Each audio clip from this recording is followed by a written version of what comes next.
आधुनिकता के इस दौर में एक डरा हुआ समाज किस तरह से पाखंडियों के चंगुल में फंसता जाता है। नमस्कार, spirit of imbibe YouTube channel पर आपका बहुत स्वागत है। आज मैं आपके समक्ष एक कहानी प्रस्तुत कर रहा हूँ जिसको लिखा है हरिशंकर परसाई जी ने। आप एक महान व्यंग्यकार हैं और आपने अपनी व्यंग्यात्मक शैली से बहुत खूबसूरत तरीके से पाखंडियों के झूठ को उजागर किया है। आइए शुरू करते हैं। टॉर्च बेचने वाला।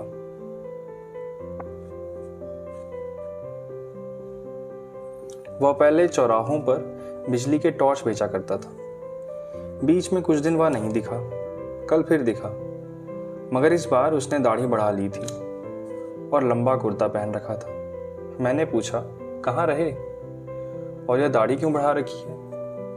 उसने जवाब दिया, बाहर गया था। दाढ़ी वाले सवाल का उसने जवाब यह दिया कि दाढ़ी पर हाथ फेरने लगा। मैंने कहा, आज तुम टॉर्च नहीं बेच रहे हो? उसने कहा, वह काम बंद कर दिया, अब तो आत्मा के भीतर टॉर्च जल उठा। ये सूरज छाप टॉर्च अब व्यर्थ मालूम होते हैं। मैंने कहा, तुम शायद संन्यास ले रहे हो। जिसकी आत्मा में प्रकाश फैल जाता है वह इसी तरह हरामखोरी पर उतर आता है। किससे दीक्षा ले आए? मेरी बात उसे पीड़ा हुई। उसने कहा, ऐसे कठोर वचन मत बोलिए। आत्मा सबकी एक है। मेरी आत्मा को चोट पहुंचाकर आप अपनी ही आत्मा को घायल कर रहे हैं। मैंने कहा, यह सब तो ठीक है, मगर यह बताओ कि तुम एकाएक ऐसे कैसे हो गए? बीवी ने तुम्हें त्याग दिया या उधार मिलना बंद हो गया? क्या हुआ? साहूकारों ने ज्यादा तंग करना शुरू कर दिया या चोरी के मामले में फंस गए हो? आखिर बाहर का टॉर्च भीतर आत्मा में कैसे घुस गया? उसने कहा, आपके सब अंदाज गलत है। ऐसा कुछ नहीं हुआ। एक घटना हो गई जिसने जीवन बदल दिया। उसे मैं गुप्त रखना चाहता हूँ, पर क्योंकि आज ही यहाँ से दूर जा रहा हूँ इसलिए आपको सारा किस्सा सुना देता हूँ। उसने बयान शुरू किया। 5 साल पहले की बात है। मैं अपने एक दोस्त के साथ हताश एक जगह बैठा था। हमारे सामने आसमान को छूता हुआ एक सवाल खड़ा था। वह सवाल था, पैसा कैसे पैदा करें? हम दोनों ने उस सवाल की एक एक टांग पकड़ी और उसे हटाने की कोशिश करने लगे। हमें पसीना आ गया, पर सवाल हिला भी नहीं। दोस्त ने कहा, यार इस सवाल के पांव जमीन में गहरे गड़े हैं, यह उखड़ेगा नहीं, इसे टाल जाएं। हमने दूसरी तरफ मुंह कर लिया, पर वह सवाल फिर सामने आकर खड़ा हो गया। तब मैंने कहा, यार यह सवाल टलेगा नहीं, चलो इसे हल ही कर दें। पैसा पैदा करने के लिए कुछ काम धंधा करें। हम इसी वक्त अलग अलग दिशाओं में अपनी अपनी किस्मत आजमाने निकल पड़े। 5 साल बाद ठीक इसी तारीख को इसी वक्त हम यहाँ मिले। दोस्त ने कहा, यार साथ ही क्यों ना चलें? मैंने कहा, नहीं, किस्मत आजमाने वालों की जितनी पुरानी कथाएं मैंने पढ़ी हैं सब में वे अलग अलग दिशा में जाते हैं। साथ जाने में किस्मतों के टकरा कर टूटने का डर रहता है। तो साहब हम अलग अलग चल पड़े। मैंने टॉर्च बेचने का धंधा शुरू कर दिया। चौराहे पर या मैदान में लोगों को इकट्ठा कर लेता और बहुत नाटकीय ढंग से कहता, आजकल सब जगह अंधेरा छाया रहता है, रातें बेहद काली होती हैं, अपना ही हाथ नहीं सूझता, आदमी को रास्ता नहीं दिखता, वह भटक जाता है, उसके पांव कांटों से बिंध जाते हैं, वह गिरता है और उसके घुटने लहूलुहान हो जाते हैं, उसके आसपास भयानक अंधेरा है, शेर और चीते चारों तरफ घूम रहे हैं, सांप जमीन पर रेंग रहे हैं, अंधेरा सबको निगल रहा है, अंधेरा घर में भी है, आदमी रात को पेशाब करने उठता है और सांप पर उसका पांव पड़ जाता है, सांप उसे डस लेता है और वह मर जाता है। आपने तो देखा ये साहब कि लोग मेरी बात सुनकर कैसे डर जाते थे। भरी दोपहर में वे अंधेरे के डर से कांपने लगते थे। आदमी को डराना कितना आसान है। लोग डर जाते, तब मैं कहता, भाइयों यह सही है कि अंधेरा है, मगर प्रकाश भी है। वही प्रकाश मैं आपको देने आया हूं। हमारी सूरज छाप टॉर्च में वह प्रकाश है जो अंधकार को दूर भगा देता है।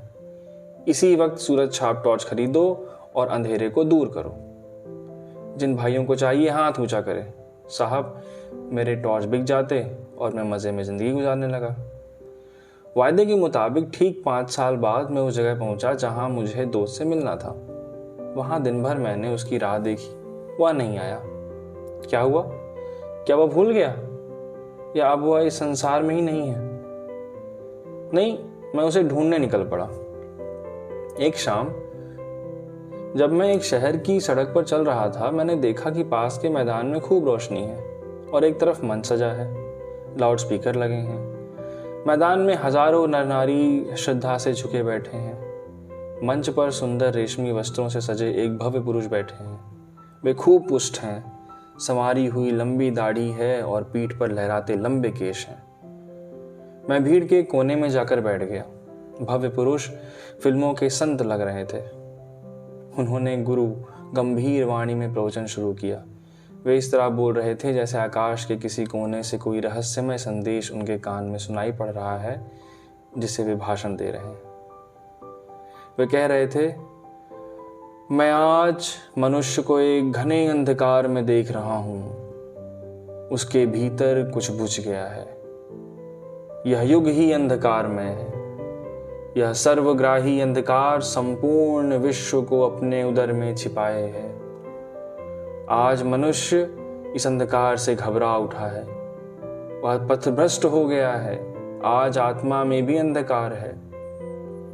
अंतर की आंखें ज्योतिहीन हो गई हैं, वे उसे भेद नहीं पाती। मानव आत्मा अंधकार में घुटती है। मैं देख रहा हूँ, मनुष्य की आत्मा भय और पीड़ा से त्रस्त है। इसी तरह वे बोलते गए और लोग स्तब्ध सुनते गए। मुझे हंसी छूट रही थी। 1-2 बार दबाते दबाते भी हंसी फूट गई और पास के श्रोताओं ने मुझे डांटा।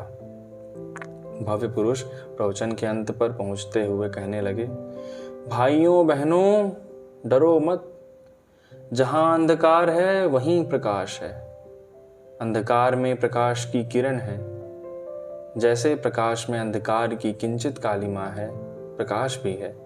प्रकाश बाहर नहीं है, उसे अंतर में खोजो। अंतर में बुझी उस ज्योति को जगाओ।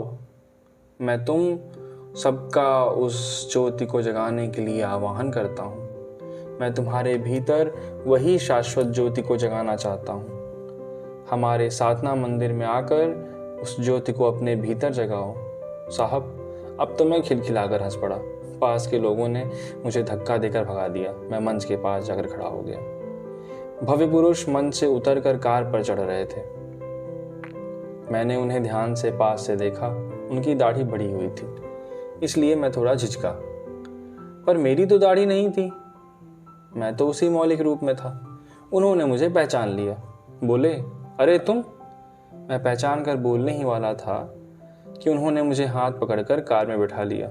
मैं फिर कुछ बोलने लगा तो उन्होंने कहा, बंगले तक कोई बातचीत नहीं होगी, वहीं ज्ञान चर्चा होगी। मुझे याद आ गया कि वहाँ ड्राइवर है। बंगले पर पहुंचकर मैंने उसका ठाठ देखा। उस वैभव को देखकर मैं थोड़ा झिझका, पर तुरंत ही मैंने अपने उस दोस्त से खुलकर बातें करनी शुरू कर दी। मैंने कहा, यार तू तो बिल्कुल बदल गया। उसने गंभीरता से कहा, परिवर्तन जीवन का अनंत क्रम है। मैंने कहा, साले फिलॉसफी मत बघार, यह बता कि तूने इतनी दौलत कैसे कमा ली 5 सालों में। उसने कहा, तुम इन 5 सालों में क्या करते रहे? मैंने कहा, मैं तो घूम घूम कर टॉर्च बेचता रहा। सच बता, क्या तू भी टॉर्च का व्यापारी है? उसने कहा, तुझे क्या ऐसा ही लगता है? क्यों लगता है? मैंने उसे बताया, जो बातें मैं कहता हूँ वही तू कह रहा था। मैं सीधे ढंग से कहता हूँ तो उन्हीं बातों को रहस्यमय ढंग से कहता है। अंधेरे का डर दिखाकर लोगों को टॉर्च बेचता हूँ। तू भी अभी लोगों को अंधेरे का डर दिखा रहा था। तू भी जरूर टॉर्च बेचता है। उसने कहा, तुम मुझे नहीं जानते, मैं टॉर्च क्यों बेचूंगा? मैं साधु, दार्शनिक और संत कहलाता हूँ। मैंने कहा, तुम कुछ भी कहलाओ, बेचते तो तुम टॉर्च ही हो। तुम्हारे और मेरे प्रवचन एक जैसे हैं। चाहे कोई दार्शनिक बने, संत बने या साधु बने, अगर वह लोगों को अंधेरे का डर दिखाता है तो जरूर अपनी कंपनी का टॉर्च बेचना चाहता है। तुम जैसे लोगों के लिए हमेशा ही अंधकार छाया रहता है। बताओ, तुम्हारे जैसे किसी आदमी ने हजारों में कभी भी यह कहा कि आज दुनिया में प्रकाश फैला है? कभी नहीं कहा। क्यों? इसलिए कि उन्हें अपनी कंपनी का टॉर्च बेचना है। मैं खुद भरी दोपहर में लोगों से कहता हूं कि अंधकार छाया है। बता, किस कंपनी का टॉर्च बेचता है? मेरी बातों ने उसे ठिकाने पर ला दिया था। उसने सहज ढंग से कहा, तेरी बात ठीक ही है, मेरी कंपनी नई नहीं है, सनातन है। मैंने पूछा, कहाँ है तेरी दुकान? नमूने के लिए एक आध टॉर्च तो दिखा। सूरज छाप। टॉर्च से बहुत ज्यादा बिक्री है क्या उसकी? अरे वही जो मेरी कंपनी है, उसने कहा। उस टॉर्च की कोई दुकान बाजार में नहीं है, वह बहुत सूक्ष्म है, मगर कीमत उसकी बहुत मिल जाती है। तू 1-2 दिन रह, मैं तुझे सब समझा देता हूँ। तो साहब, मैं 2 दिन उसके पास रहा। तीसरे दिन सूरज छाप टॉर्च की पेटी को नदी में फेंक कर नया काम शुरू कर दिया। वह अपनी दाढ़ी पर हाथ फेरने लगा। बोला, बस 1 महीने की देर और है। मैंने पूछा, तो अब कौन सा धंधा करोगे? उसने कहा, धंधा वही करूँगा, यानी टॉर्च बेचूंगा, बस कंपनी बदल रहा हूँ। दोस्तों, अगर आपको कहानी पसंद आई हो तो इसे लाइक करिएगा, सब्सक्राइब करिएगा चैनल को, और खूब कमेंट करिएगा। अपने सारे